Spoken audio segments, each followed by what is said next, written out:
बाकी ये जितने भी नाम है, नाम जप, वो नाम जप है। ये कोई साधारण, आपको ये साधारण कोई किसी का नाम नहीं। और ये वही अपना सकता है जिसे कुछ नहीं चाहिए। क्या? अगर कुछ भी चाहिए तो आप इसका जाप करोगे तो फिर कोई मतलब नहीं है, फिर आपका और पतन होगा। क्या होगा? और पतन होगा। कुछ नहीं चाहिए, मतलब आप ईमानदारी से जीवन जी रहे हो, सत्कर्म कर रहे हो, तब आप इसका जाप कर सकते हो। जैसे वाल्मीकि ने राम का नाम, जब रत्नाकर डाकू वाल्मीकि बाद में हुए, जब दिया तो उन्होंने कहा नहीं, राम तो मैं जप नहीं पाऊंगा, क्या इतनी मेरी सामर्थ्य नहीं है। तो मरा मरा, उसका उल्टा दिया, मरा मरा, तो मरा मरा जब के क्या हो गए? ब्रह्म समाना। लेकिन कब दिया? जब उन्हें कुछ नहीं चाहिए था, तब दिया। ध्यान से समझना। आज तो नाम जाप ऐसे दे दिया जा रहा है, साधारण, आओ लो। पहले के गुरु लोग नाम जब किस स्थिति में देते थे? जब पूछ लेते थे कि सच में आपको कुछ नहीं चाहिए, आप पूरी तरह ईमानदारी से जीवन जीते हुए सत्कर्म में अपने आप को पूरा जीवन लगा सकते हो जितना बचा है, तो कहते हैं पूरी तरह समर्पित हूँ, समर्पण है, अब मुझे कुछ नहीं चाहिए। और फिर गुरु जांच लेता था, कई सालों तक अपने पास रखता था, तब जाके नाम देता था। लेकिन अब ऐसा नहीं है। आप बेईमानी करो, ले लो नाम, कौन सा नाम चाहिए? 10 नाम दे देंगे, मंत्र बोल देंगे, जो उठाना है उठा लो। क्या? तो ये तो जो बोल रहे हैं माइक से चिल्ला के, वो तो किताबों में पहले से थी, आपको वहां तक जाने की क्या जरूरत है? किताब से ही ले लेते।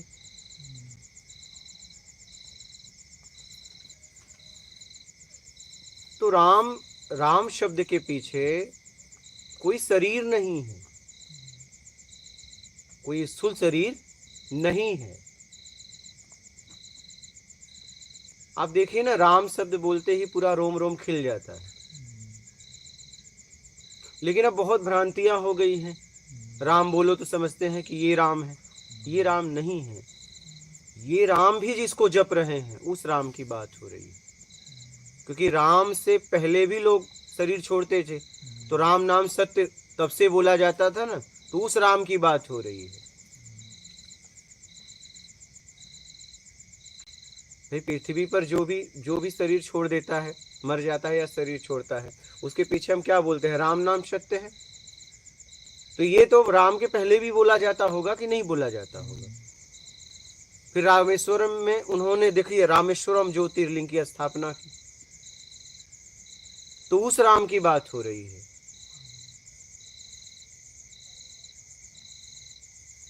ब्रह्मा विष्णु महेश सब उसी का ध्यान कर रहे हैं, सब उसी का, उस राम की बात हो रही है। ये राम की बात नहीं हो रही है, क्योंकि आप शरीर में पड़ जाओगे। क्या? आखिरी में आप देखोगे तो एक ही है, लेकिन आखिरी में, शुरुआत में नहीं। शुरुआत में आपको जैसे जैसे भटके हो वैसे वैसे रास्ता एक एक पार करके जाना है, लेकिन आखिरी में कुछ नहीं है, और आखिरी में एक ही है, वो परम सत्ता। लेकिन अभी हम उलझ गए हैं। तो अभी हमें किसी रूप में नहीं फंसना है, हमें रूप से अपने आप को निकालना है। तो राम का सहारा आप ले सकते हो, लेकिन किस स्थिति में? जब आपको कुछ नहीं चाहिए, ये पक्का कर लो जीवन में, और ईमानदारी और सत्कर्म जीवन में हो, तभी राम का जाप करोगे, तब मतलब है। नहीं तो क्या होगा? उस ऊर्जा से आप अपना पतन कर लोगे। तपस्या तो रावण भी किया था, नहीं किया था? जितने राक्षस थे, कितने तपस्वी थे, लेकिन तपस्या करके क्या किया? उन्होंने अपना पतन किया। क्या किया? पतन किया। तपस्या आप किस भाव से कर रहे हो, राम का नाम किस भाव से जप रहे हो, ये मायने है। भाव विद्यते देवा, भाव में ईश्वर का वास है। तो उस परम ब्रह्म परमात्मा की बात हो रही है,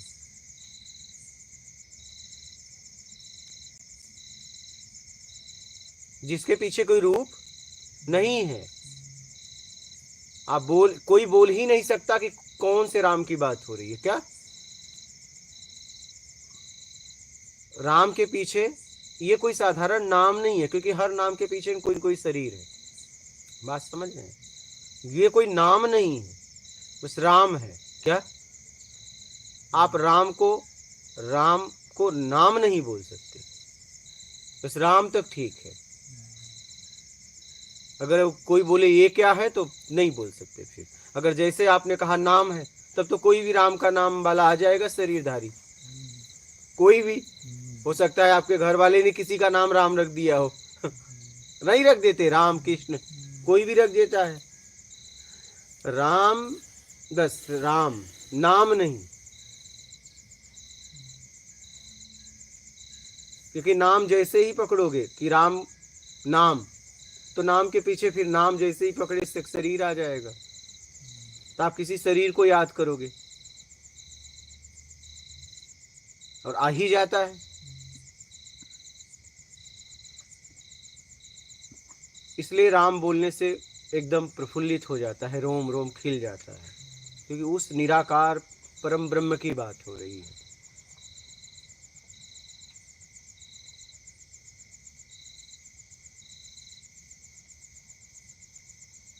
तो राम ठीक है। क्या राम, बस इसके आगे पीछे कुछ जोड़ नहीं सकते। और जिन्होंने भी राम अगर किसी को दिया है, आप देख लो किस स्थिति में दिया है, आप देख लेना, जिसे कुछ नहीं चाहिए। अगर किसी ने दिया भी है, किसी गुरु ने अपने शिष्य को दिया है, तो देख लो किस स्थिति में दिया है। आज तो जैसे बट रहा है, जैसे पंजरी आरती के बाद बजता, पूजा के बाद बढ़ता है ना, वैसे पंजरी की तरह नाम जाप बट रहा है। आओ लो, आओ लो, क्योंकि लोगों को अपना शिष्य बढ़ाना है, क्योंकि नहीं देंगे तो आप कहीं और की कंठी पहन लोगे, तो ये डर हो गया है अब। मतलब तुरंत आए, चुंडी काटो, मुंडन करो तुरंत पहले के गुरु लोग 12 साल तक रखते थे, बाद में दीक्षित करते थे। तुम उस योग्य हो कि नहीं हो, लगभग 12 साल के ऊपर ही। नहीं, आपने इतिहास पढ़ा है, शास्त्र पढ़ा है, तो आपने पढ़ा होगा कहानियों में कि 12-12 साल रखते थे, ऊपर रखते थे, परीक्षा लेते थे। जो पास होता था उसे दीक्षा देते थे, जो पास नहीं होता था कहते थे अभी अभी पढ़े रहो। आज दुर्भाग्य ये हो गया है, पहले शिष्य गुरु के पीछे भागता था, आज गुरु शिष्य के पीछे भाग रहा है। एजेंट छूट गए हैं, जितना हो सके पकड़ के लाओ, दीक्षा तो हम देंगे ना हाँ, मतलब आज दुर्भाग्य है समाज का कि, और ये गुरु योग्य नहीं है। गुरु तो कभी भागेगा ही नहीं तुम्हारे पीछे, तो भूल जाओ तुम। अगर गुरु इस स्थिति में है, तब तो आप कभी सोच मत लेना कि मुझे पकड़ेगा। जरा सा इधर उधर हुए भगा देगा सीधा। तुम एक काम करो, निकलो, तुम उस लायक हो ही नहीं, तुम गलत जगह आ गए, जाओ तुम सही जगह। गुरु तो कभी आपके पीछे नहीं भागेगा, कभी नहीं।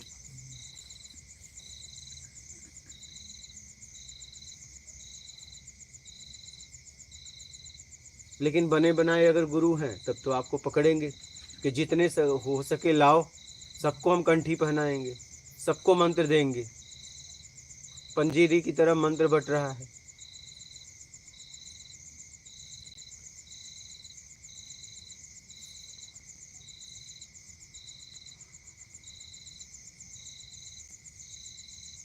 ये आखिरी स्थिति में दिया जाता है ये मंत्र को। आप समझ रहे हो, ये मंत्र भी नहीं है, आप इसे कुछ नहीं बोल सकते। इस पे जितना बात करोगे उतना उलझन पैदा हो जाएगी। इसका क्या नाम दोगे, क्या नाम दोगे? इसे कुछ नहीं बोल सकते आप, न मंत्र बोल सकते हो, न तंत्र बोल सकते हो, न कि आप नाम भी नहीं इसे बोल सकते। हाँ, बस राम। हाँ,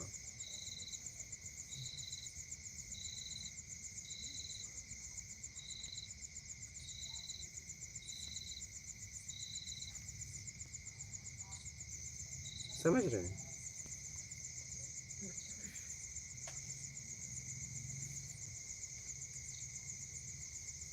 अभी हमें सोचना समझना, हमें सोच समझ के चलना है, हमें सोच समझ के चलना है। और मैं क्या खोज रहा हूँ, ऐसे लोग भी आपको मिलेंगे। आपकी खोज के हिसाब से ही मिलेंगे ना। अब आपकी खोज क्या है? अगर कामनाओं वाली है तो ऐसे गुरु मिलेंगे।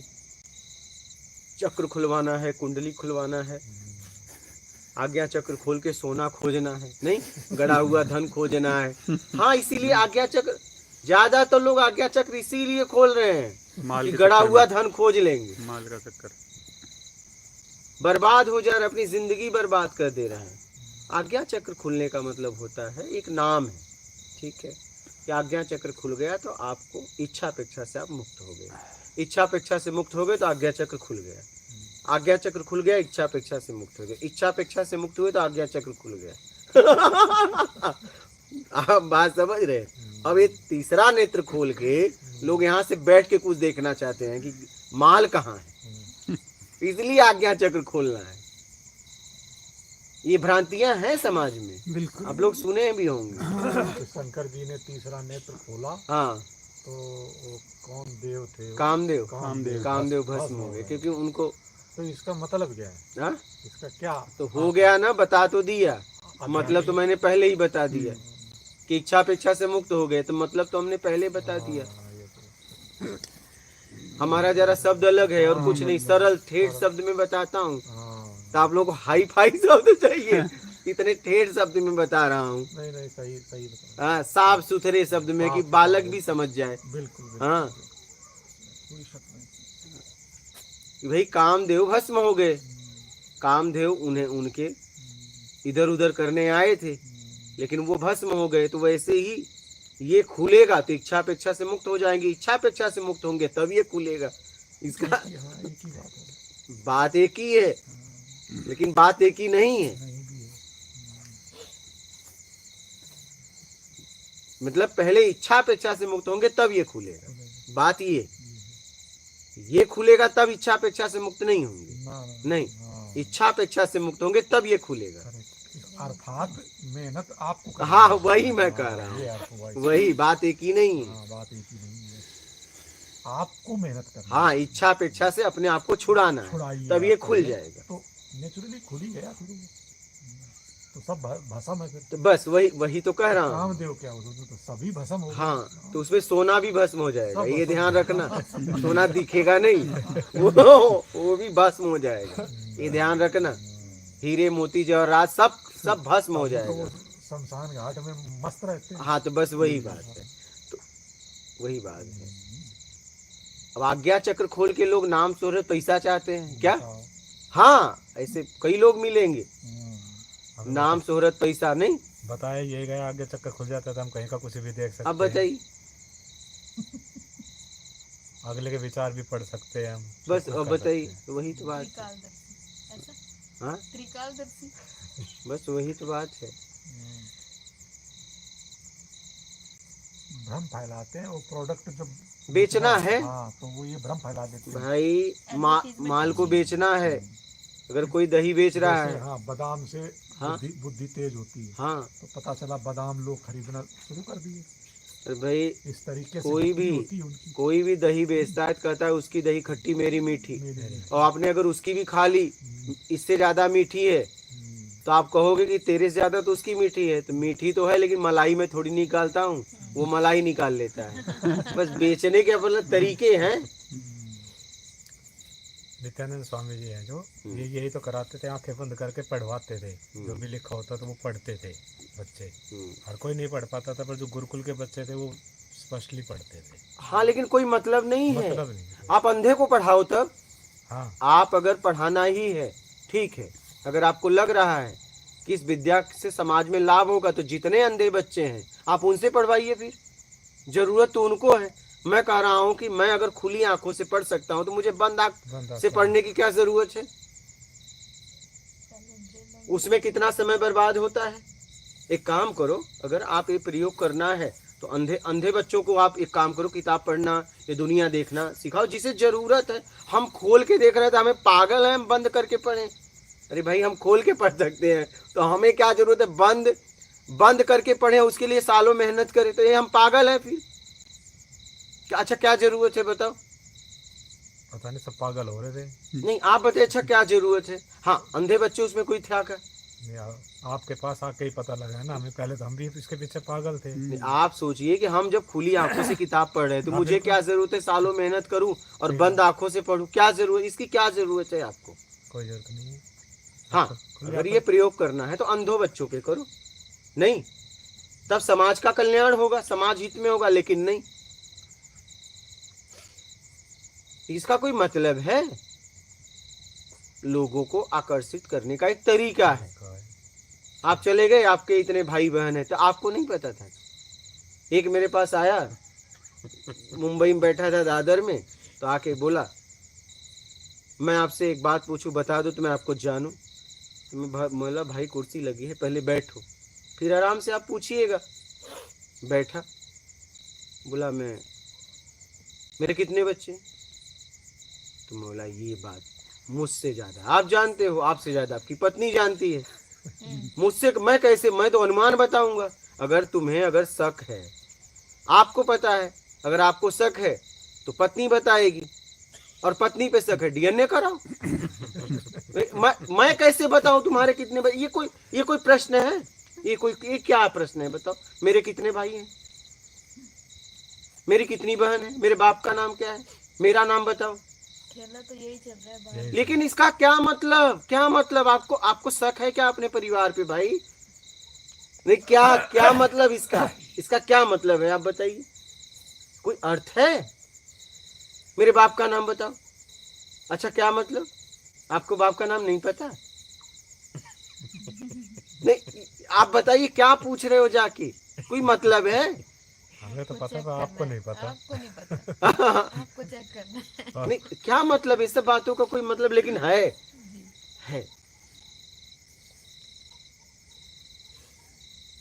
समझ रहे हैं?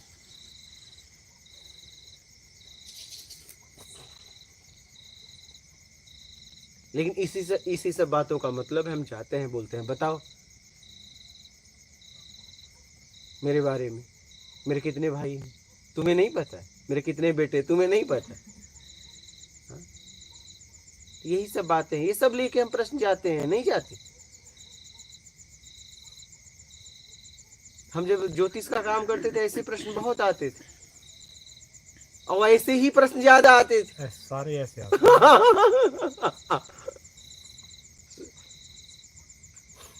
ऐसे ही आते थे ज्यादा से ज्यादा। एक तो औरत आई, बोलती है कि मैं अपनी सास से बहुत परेशान हूं। तो मैं बोला बोलो, बोले उसके मरने का कोई उपाय बताओ। तो बोला तुम्हें मरने का उपाय क्यों चाहिए भाई? तो उसने कहा कि बेटे मतलब उसके पति का बेटा का बस मानता है, मेरा मानता ही नहीं। तो बोला इसमें क्या हुआ? बोली नहीं, अगर कोई उपाय बताओ। मतलब कितना पैसा खर्ची करोगी? उसने 5, 10, 50,000 पे आ गई। बोली 50,000 भी खर्च करूंगी। मैं उसको जांच रहा था कि सास को मारने के लिए कितना खर्च करेगी, बस कोई उपाय बताओ। बोला देखी, ये स्थितियां हैं लोगों की, मतलब लोग जाके ये कर रहे हैं। ऐसा कि मेरे बस में हो जाए, हाँ, मेरा तलाक हो जाए, ऐसे प्रश्न लेके आके थे, मेरा तलाक हो जाए।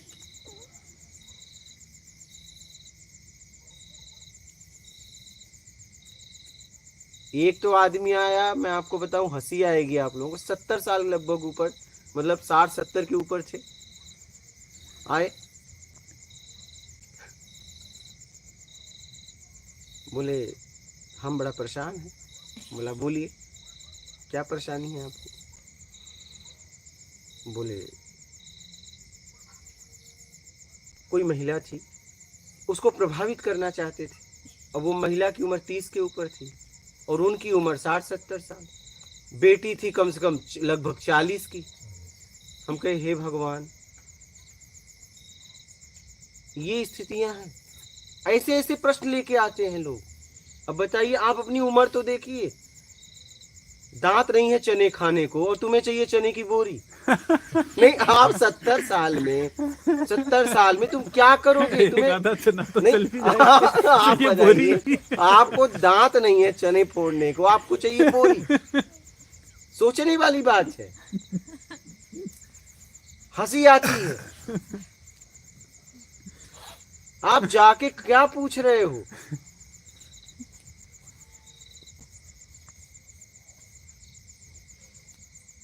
ज्योतिष विद्या गलत नहीं है, बहुत अच्छा है, ऐसा नहीं है, बहुत बढ़िया है, लेकिन उसका गलत उपयोग किया जा रहा है, व्यापार हो गया। हम कहे देखिए इनकी उम्र देखिए। इन सब में तंत्र मंत्र कितना सहायक है गुरु? अरे कुछ नहीं, मैं तो कह रहा हूँ आप बस ईमानदार रहो, बस न तंत्र न मंत्र। क्या आप लालची हो तो आपके ऊपर तंत्र मंत्र सब काम करेगा। क्या मतलब सम्मोहन किस पे काम करता है? लालची पे।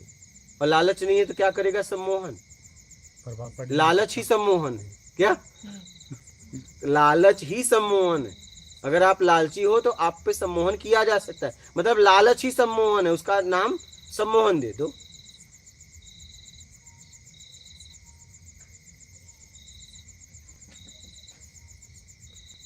अगर आप ईमानदार है तो आपके ऊपर कोई क्रिया कर ही नहीं सकते काम। कोई क्रिया काम कर ही नहीं पाएगी, क्रिया कुछ होती नहीं है एक्चुअल में। तो वही बात है। तो ऐसे ऐसे प्रश्न लेके आते थे। हमने कहा देखो उस महिला से बड़ी तो उनकी बेटी है, बेटी के बच्चे, लेकिन क्या करोगे? उनकी भी गलती नहीं है, वो भी अपनी जगह सही है, सब अपनी अपनी जगह से, क्या किसी को बोल सकते हो? ये तो बातें कर रहे हैं कि हम कहाँ उलझे हुए हैं। हम तो हम इसलिए ये बातें बता रहे हैं कि हम आप तो कहीं इन प्रश्नों में नहीं उलझे हैं। सही है। अगर उलझे हो तो निकाल लो, इसलिए बातें हो रही है। अब पूछने वाला पूछता है, वो तो कैसे भी सवाल पूछेगा क्योंकि उसको समझ नहीं, लेकिन सामने जो बताने वाले बैठे हैं वो और उनको तो वो क्या, वो तो कमाने बैठे हैं, बिल्कुल और वो तो उनकी कमाने बात- बैठे हैं। मुझे तो बस ज्योतिष के माध्यम से कुछ समझना था, इसलिए मैं देख छोड़ दिया मौला, इसमें तो कोई मतलब ही नहीं है, इसके आगे भी कुछ है, वो खोज करो।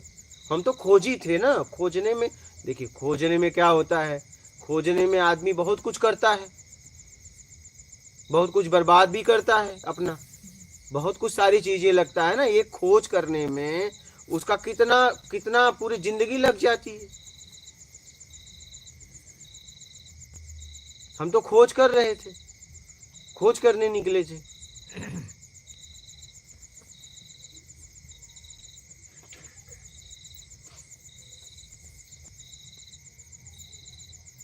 मतलब हम बेमतलब का सवाल लेके जाते हैं, बात समझ रहे हैं? हमारा तलाक करवा दो, तो हम कहे भाई तलाक के लिए दोनों आओ, तो कुछ बात करें, बातचीत समझ से सब होता है। नहीं, एक आया तलाक करा दो, हम कहे दूसरे को लाओ, दूसरा भी तैयार है कि नहीं? तुम तो तैयार हो। और हम तो भी मुझे तो सब समझना था बस। अभी भी देखियो, मुझे कुछ बनना नहीं है, मैं तो सब जीना चाहता था और जी के कुछ समझना चाहता था। मुझे कुछ बनना नहीं था। मुझे कोई भी कपड़ा बोलो मैं पहन लूँ, अगर मुझे ये सीखना है तो ये कपड़ा पहन लूंगा, सीख के नहीं छोड़ दूंगा। भाई बचपन में क्या विद्यार्थी अपना स्कूल में जाता है, ड्रेस पहनता है, घर आता है, वही तो भाई। तो ये प्रकृति एक विद्यालय है, कुछ बनो मत। अब ऐसा नहीं कंठी पहन लिया तो तोड़ूंगा तो पाप लगेगा। हम तो अपने जीवन में नर्क चुने हैं क्या? इसलिए तो मैं कभी डरा नहीं। टूट गई टंटी, टूट गई, गुरु जी ने कहा फिर पहनो। महिला एक बार तो पहना, जब टूट गई तो क्या पहनना? और पहन के हो क्या रहा है? फिर कुछ हो इस कंठी से तो मतलब भी है, लटका के घूमूं और प्रचार करूं आपका, कुछ होना भी तो चाहिए। टूट गया, बोले फिर पहन लो, महिला कोई मतलब ही नहीं है। क्योंकि मुझे इतनी बात समझ में आ गई, कंठी से कुछ नहीं हो रहा है, क्यों पहनूं? जब सारा खेल हमारे कर्म पे है, मैं आपकी कंठी क्यों पहनूं? ये बताइए। जब आप कह रहे हो सब कुछ हो जाएगा जैसा कर्म करोगे, तो फिर कंठी की जरूरत क्यों पड़ रही है? बोलिए। आपसे जुड़ने के लिए, आपका प्रचारक बनने के लिए, आपके आश्रम का सेवा करने के वो लिए। एक स्टैम्प लग जाती है ना कि हाँ पहचान, एक आइडेंटिटी की हाँ वहाँ का है ऐसा। तो मुझे नहीं होना था, मुझे कहीं का बनना थोड़ी ना था, मुझे सीखना था।